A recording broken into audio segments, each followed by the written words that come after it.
Welcome to Radio Televisión Española 2. Today we will talk about behavioral economics. Today we have with us Juan Velarde, one of the best economists of our country. Thank you for having me here. He's going to talk about a pretty hot topic at the moment.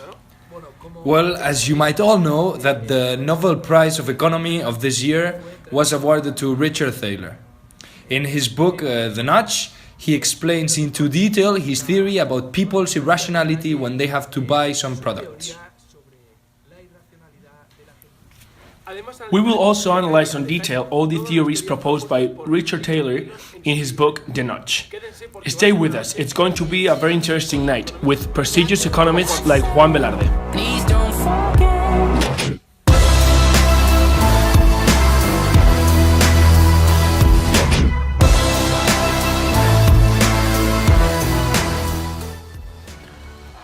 Well, today we have the luck of having with us a very special guest. He's the winner of the Nobel Prize of this year, an eminence for economics, Richard Thaler.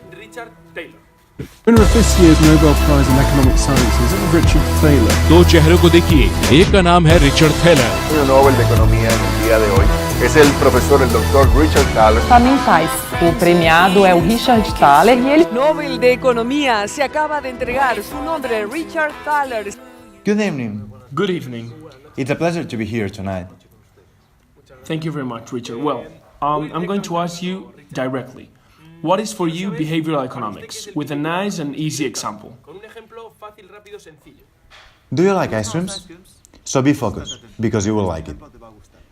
When the ice cream's price goes down, there are two types of theories. The first one is the rational theory. When price goes down, immediately people will buy the product. But my theory explains that when the price falls, people tend not to trust on the price. For example, they think the taste is not that good.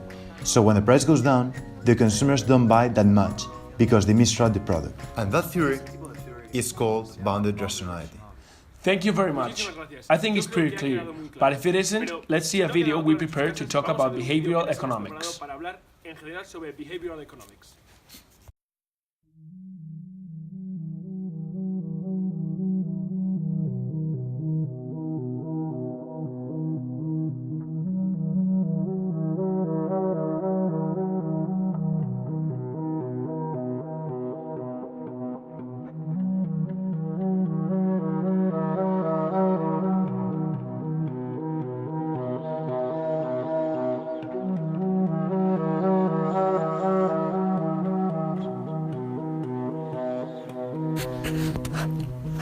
A popular game for behavioral economics is the ultimate game.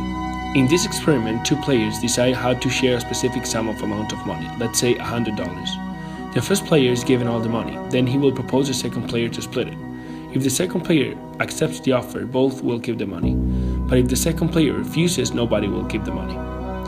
If the offer is a 50-50, usually the second player will accept. But what if the offer is, let's say, 80-20? If the second player doesn't accept the offer, he will be irrational because he won't get anything. The rational will be to accept it even if he only gets $1. It is always better than nothing. This is one of the basic points of behavioral economics. People sometimes let their emotions overtake their rational behavior and not accept what would be the most obvious answer.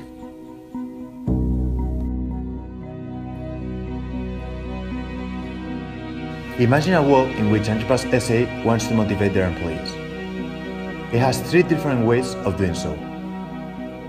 First of all, they can leave the workers without bonuses just as they are, with no compensation at the end of the year. The second option that Enterprise SA has is to pay a bonus at the end of the year to their employees regarding their performance. If they perform better than the last year, they will get their bonus. And the third and final option will be paying the bonus at the beginning of the year, with the possibility of having to return it if they were to underperform at the end of the year.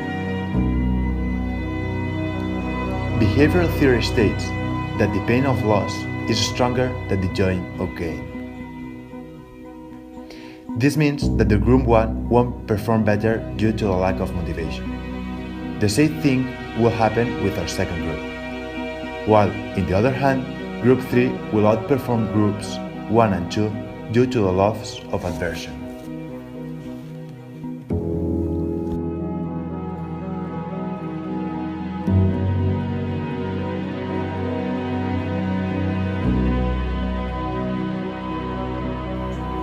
Price send a lot of signals, and even science experiments that prove how prices change perceptions. It is the case of people tasting a variety of red wines. Researchers gave participants fake prices and analyzed their brains to determine the level of enjoyment. The results were surprising. When they thought the price was lower, they disliked the taste, even if the real price was actually very I high. don't like this one as much. This one's not as fruity. Boo! Boo these wines. They really taste like something you'd pour on a cut. I would pay good money for this. I'm gonna go with $12. $35. That feels like a $6 TJ's wine.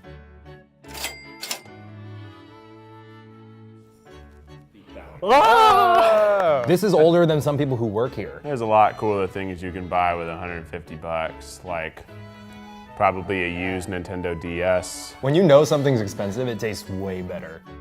And when they were told the wine they were tasting was expensive, they came out enjoying the taste of the wine more than the previous one, even though the real price was very cheap.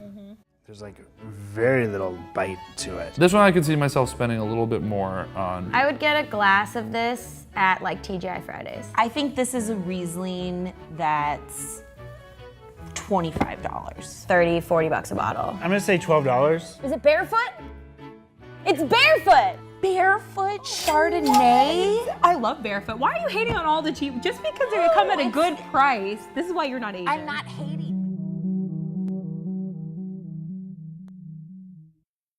Hello, I am Juan Velarde. I am a classic economist, and I think that people are always rational and never let their emotions prevail.